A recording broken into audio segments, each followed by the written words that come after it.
सवाल ये है कि पाकिस्तान पीपल्स पार्टी के मार्च में मरकजी कायदीन ने कहा है जो हुकूक सिंध मार्च है ये लिटिल मार्च है, तो आप क्या कहें? देखिए मुबारक हो, तो फिर घबराहट क्यों है? अगर लिटिल मार्च है तो फिर पसीना क्यों आ रहा है, ये परेशानी क्यों है? ठीक है ना, फिर तो उन्हें इत्मीनान से आगे बढ़ना चाहिए, इत्मीनान से।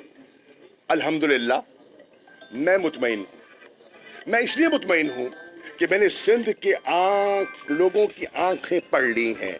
मैंने उनकी आंख में जो चमक है ना वो मैंने देख ली है, और मैंने उनकी आंख में इनकी हुकूमत के खिलाफ जो नफरत है वो भी देख ली है। वो कह रहे हैं 15 साल नौकरियां तुम बेचो।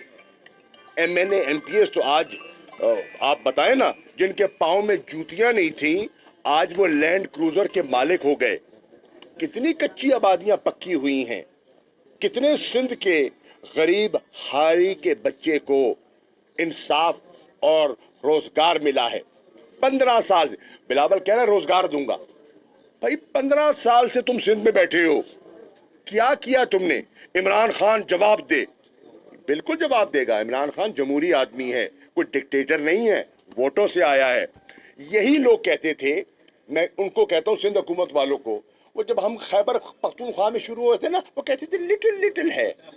फिर हम पंजाब में गए तो लिटिल लिटिल थे, फिर हम आज़ाद कश्मीर में गए तो लिटिल लिटिल थे, फिर हम गिलगित बल्तिस्तान में गए तो लिटिल लिटिल थे, आज हम सिंध में आए तो लिटिल लिटिल हैं। जवाब मेरा आप क्या?